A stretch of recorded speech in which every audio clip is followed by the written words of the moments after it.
Здравствуйте, мои дорогие! Тасую колоду, а вам пока напоминаю. На моем канале работает бабка экстренной психологической помощи. Сама себе психолог.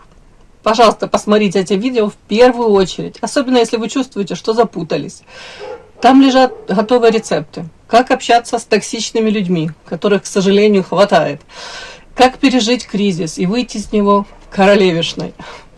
Карты подсвечивают путь, а шаги мы делаем головой. Итак, тема сегодняшнего расклада. Кто следит за тобой в сетях и зачем, собственно, он следит за тобой в соцсетях, да? Твой профиль, его личная зависимость. Кто же этот тайный зритель? Мы выкладываем фото, делимся мыслями, но даже не подозреваем, для кого на самом деле этот контент становится ежедневным ритуалом. Есть человек, который заходит к тебе в профиль не из любопытства, а из-за невозможности отпустить. Для него твои соцсети – это единственный способ быть рядом, оставаясь незамеченным. Этот человек анализирует каждый твой смайл, каждое твое действие, новую подписку, каждое фото, пытаясь найти там ответ, может быть, на какой-то вопрос, который его тревожит, не дает ему спать спокойно. Кто же он, да? В этом раскладе мы узнаем, кто этот человек. Это может быть женщина, это может коллега по работе, да? Может быть мужчина, может бывший, нынешний, или даже тот, о ком ты не думаешь. Узнаем, собственно, что он ищет в твоих сторис, подтверждение твоих, может, страданий или доказательств твоей новой жизни. Все узнаем, девочки. Итак, я, пожалуй, начну с сигнификации этого человека, который, собственно, следит за вами в соцсетях. Личность этого шпиона, его характер, социальный статус. Кто этот человек? Луна. Ух ты! Друг ваш, а-ля друг, но по луне, знаете, такой друг, который, если друг оказался друг, и не друг, и не враг, а так, да?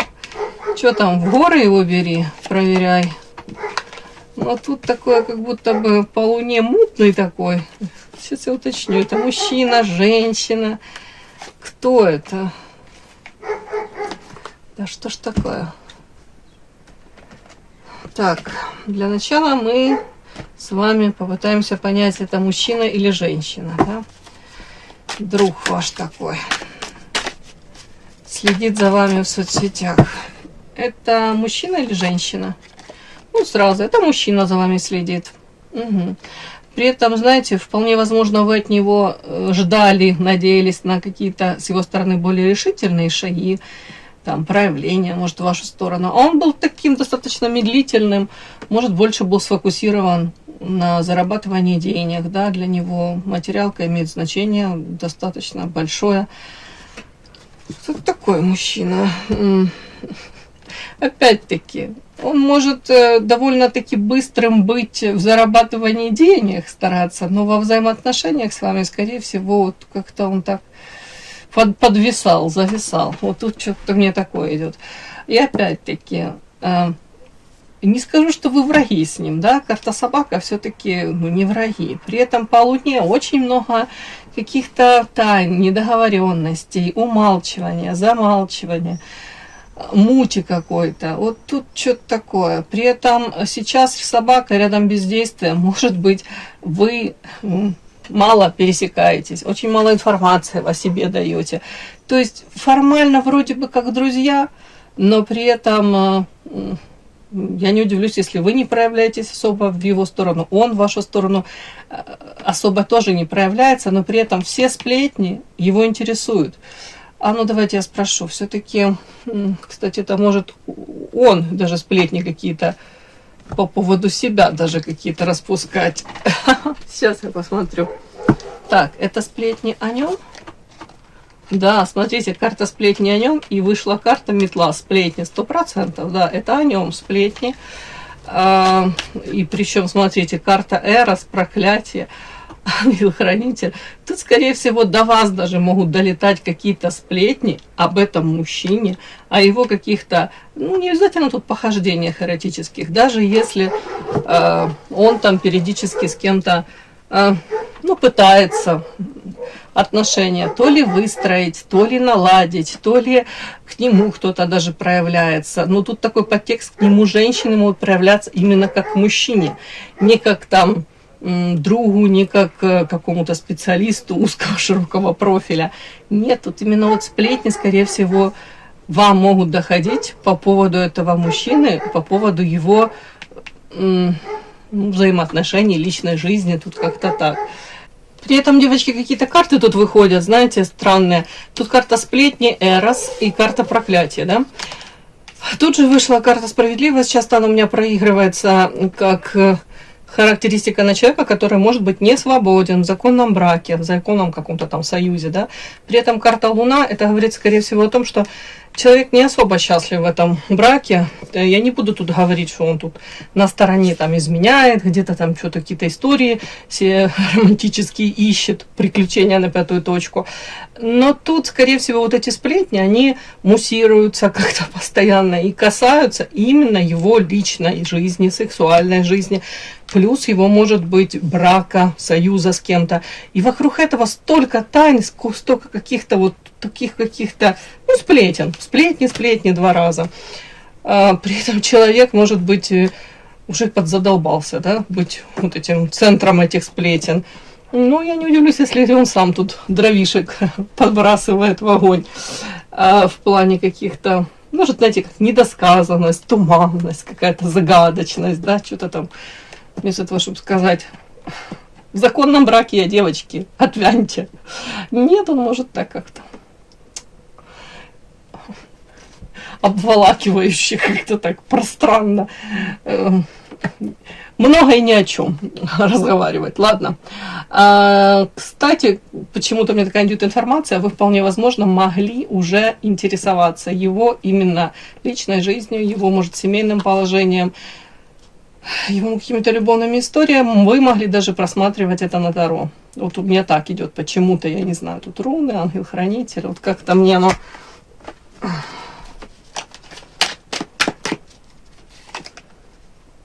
Ну да, его семейное положение, или же, ну, вы интересовались этим, по крайней мере. Ну и карта парусник, все-таки какие-то новости об этом человеке вам интересны. Вы все равно это с интересом воспринимаете, вот, скажем так. Ну, вот как-то так. Такой какой-то мужчина мне пришел. Давайте еще парочку на него, да, может быть, чтобы вам понять, кто он. Кто он, какой он?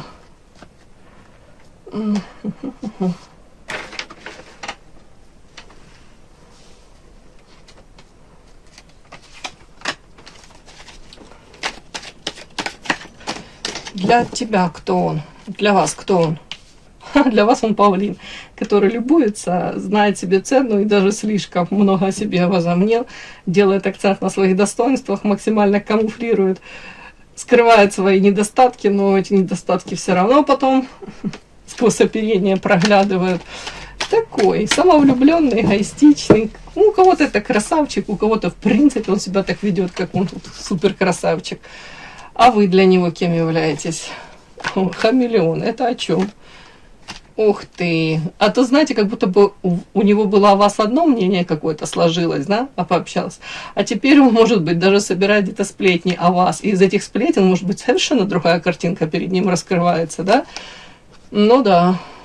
При этом, ну там вышла карта как друг он, да? Себя позиционирует. Вот он следит за вами в соцсетях. Он вышел как друг, собака, друг, да. И тут он, в принципе, может даже... Знаете, тут карта друзья вышла.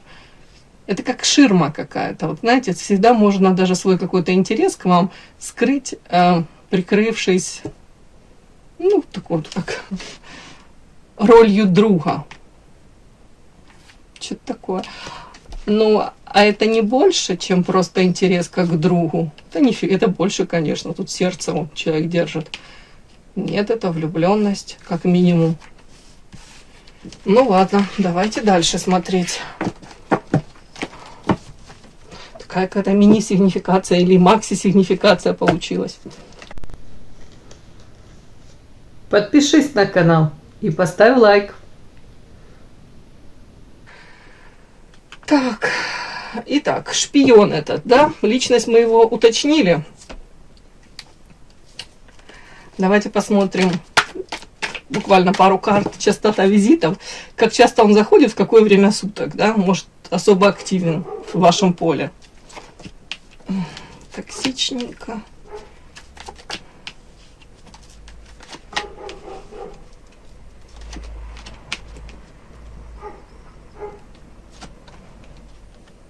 Я спрашиваю для себя утро, вечер. Нет, не утром. Утром у него то ли другие дела какие-то, то ли проблем хватает. Какое-то настроение у него утром подавленное. Он вечером. Больше вечером карта эволюция. Это как будто бы, знаете, он даже где-то как подпитывается. Ему, может, он стремится увидеть вас, там, какие-то новости о вас. Это как для него подзарядка какая-то, как наполняется человек.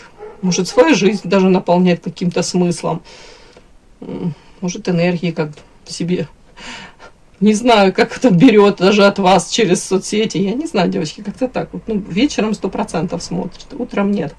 Давайте, как часто.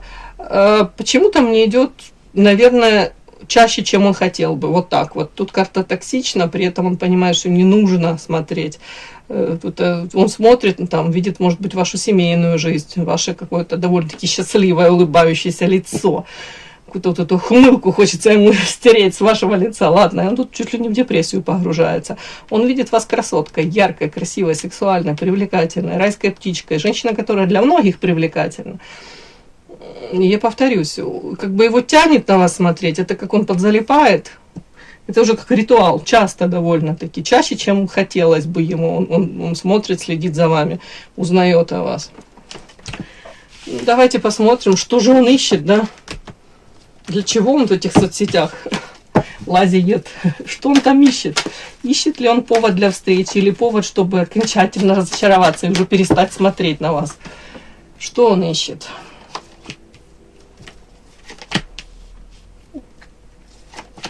Повод для встречи, чтобы окончательно разочароваться. Ой, знаете, и то, и другое.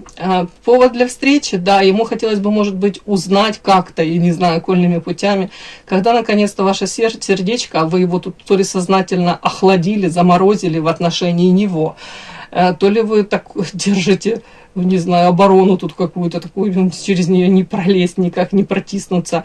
Он ждет, пока вы оттаете, может быть, ему так кажется, что он понаблюдает, когда можно с вами сблизиться. Тут карта нежность, это, знаете, такое что-то новое, нежное, какие-то вздохи при луне, какие-то полунамеки, это какой-то новый этап в жизни, вот такой, как будто бы возможность к вам дотянуться, дотронуться. При этом, ну, ему не хватает вас. Он олицетворяет с вами свое счастье. Вот тут так.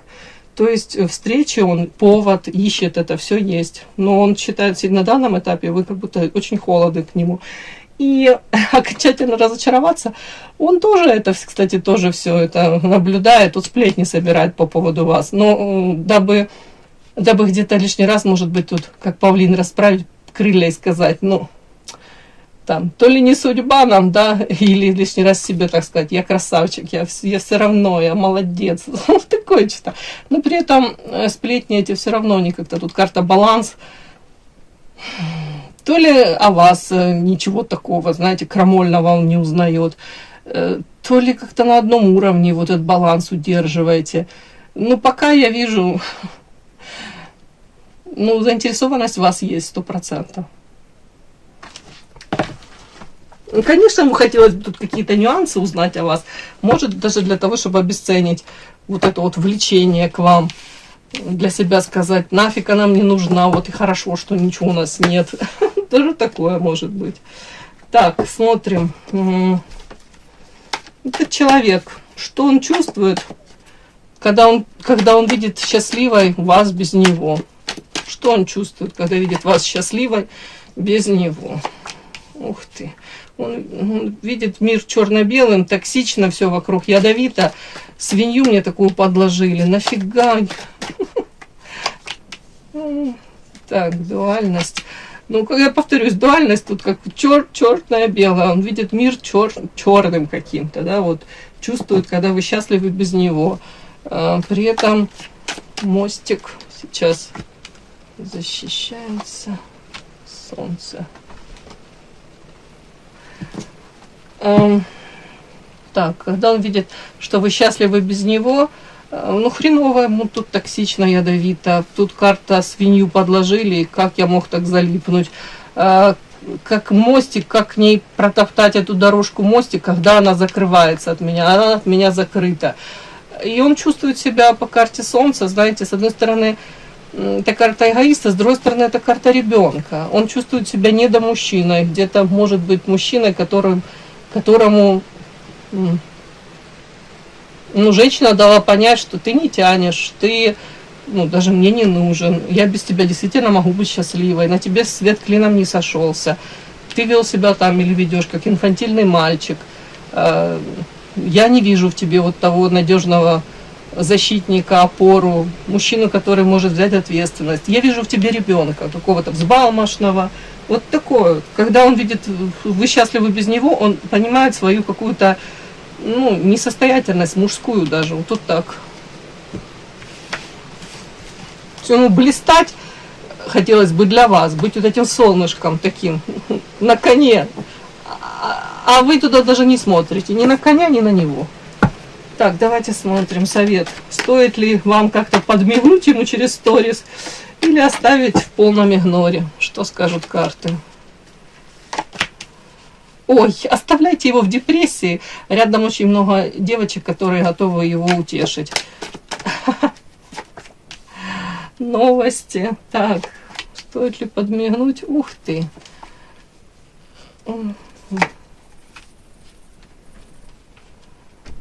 Стоит ли подмигнуть? Даже не знаю, двойственно. Первое, я, конечно, считала, что пусть он остается там, где он есть, и пытается добрать этой энергии, которой ему не хватает у девочек, у желающих хватает, да. При этом вот все-таки вот это письмо, это, знаете, можно также прочитать, как подмигнуть действительно через сторис. Тут нежность, но при этом же свинью вы себе подложите. Это, знаете, у кого-то, если вы хотите там типа самоутвердиться, типа его спровоцировать на что-то, но этим вы себе даже какую-то, как злую шутку себе можете вы с собой сыграть. Можете тут как-то ему что-то просигнализировать, если уж там сильно у вас красивые, не знаю, то ли фотки какие-то там, не знаю, вы там в каком-то купальнике загорелая где-то на отдыхе, или, я не знаю, тут как-то так двойственно, девочки, сейчас я уточню.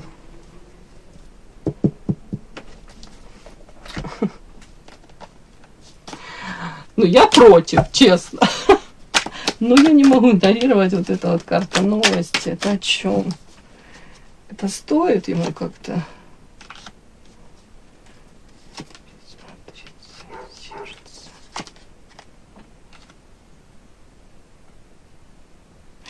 Это ему вы? Это он вам? А он, кстати, будет долго и нудно еще раскачиваться, я вам хочу сказать. В открытую вряд ли он будет проявляться. Ему как бы так хотелось проявиться, чтобы наверняка понимать, что вы в эти сети попадете, и при этом какая-то тут еще таинственность по карте замок. Как-то так странно. Ну, в общем, так.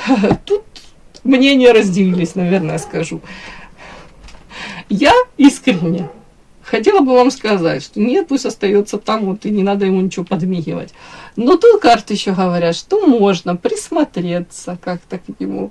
Если вам этот человек интересен, вы можете тут какую-то такую, тут даже не то, что нейтральную какую-то информацию о себе подмигнуть.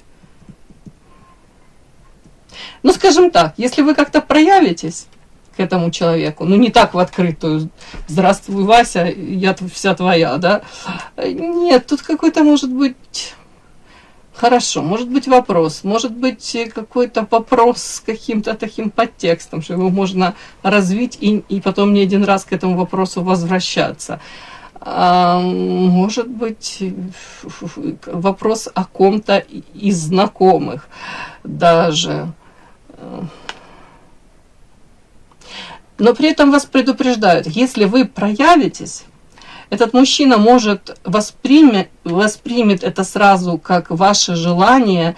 Карта парусника, это прекрасно, что влетело в мою жизнь, классно, она проявилась, но он это воспримет сразу по карте огонь, это вот какой-то вот активности сексуальной, возможно, к тому, что вот она созрела, я могу к ней как-то проявляться, вот в том числе исключительно, может быть, как, ну, в плане сексуальных приключений. Ну, я вас просто предупреждаю, что если вы тут проявитесь, это не будет носить характер, он не будет думать, что да, нам еще полгода надо на философские темы какие-то поразмышлять, может, ей действительно нужны какие-то ответы на вопросы, может, ей действительно это интересует. Нет, он сразу это поймет как руководство к действию. И тут такой нюанс, почему-то вы себе свинью подложите. Может быть, упаси Господи, я ничего не имею против секса, особенно против прекрасного секса, вообще ничего не имею против. Но тут такой нюанс, как будто бы вы можете, ну, даже где-то вот, не хочу сказать, что занизить свою там ценность, да, тут вот женщина прекрасная, муза, ну, тут как будто в очередной раз вы можете там дать ему понять, что он для вас очень-очень важен. И тут же человек может этим воспользоваться, но при этом вы, может, будете надеяться, что даже через эту близость, через интим, вы все-таки дальше можете пойти в какие-то отношения более серьезные, там, к чему-то более там, далеко идущему. А тут говорят, нет, на этом может все остановиться. Ну, вы поняли, да, вот этот нюанс? Ой, что-то у меня в голове тут такие мысли пошлые, ладно, а тому ли я дала? Обещание в любви. В общем, вы у меня умные, вы сами все знаете. Ну, для кого-то это важно. Может, как-то подмигнуть через сторис, что-то спросить, может, даже пофлиртовать. Но потом не удивляйтесь, что мужчина рассматривает вас исключительно как лакомый кусочек, исключительно для какой-то интимной близости, да. Угу. В общем, чувствую себя какой-то, знаете, вот этой столетней бабушкой, которая внучки какие-то нравоучения тут это читает. Береги честь с молоду. Ладно, мои хорошие. Так, и невидимый наблюдатель – это тот, кто не нашел в себе силы уйти насовсем. Вот он не ушел насовсем. Он у вас тут в тумане бродит, как ежик, в дымке какой-то. Выглядывает, приглядывается, что-то какие-то еще сплетни вас собирает. Ностальгирует, ностальжирует со всеми этими вытекающими отсюда последствиями. Но этот человек, он же не имеет и смелости вернуться. И не имеет смелости сам какой-то шаг совершить, решительный, да. Психологически ваше присутствие в его вот этой ленте – это единственный способ для него чувствовать связь с жизнью, которая ему больше не принадлежит. Где-то прикоснуться к вашей энергетике даже. Вот. Он вас видит вот такой яркой. Это муза карта, райская птица. Это женщина энергетически наполненная, женщина для многих мужчин, лакомый кусочек. С вами весело, классно, вы поднимаете настроение, вы этой энергетикой делитесь. Ну да, энергией тоже. Такая вообще, тут женщина, знаете, оптимистка. С вами рядом хочется жить, творить, блистать. Рядом с вами чувствуешь себя таким наполненным альфа-самцом, да, вот этот блеск в глазах какой-то появляется. Вот это вот вполне возможно этого, это как яркость жизни какой-то вы придаете, пикантность его жизни. Этому, может быть, как раз его и не хватает. Вот все есть, а этого не хватает. Его любопытство – это признание вашего магнетизма, 100%. Пусть смотрит, ведь ваше счастье – это лучший контент, который он когда-либо увидит. но в котором он пока никак не примет участие. Ну, ваше право, пускать его в свою жизнь или нет. Все, мои хорошие. Спасибо за то, что вы были со мной. До новых встреч. И да, не забудьте подписаться, кто еще не подписан. Подписка, лайк, колокольчик, можно комментарий. Ну а те, кто уже подписаны и все это делают, большое вам спасибо. Умнички.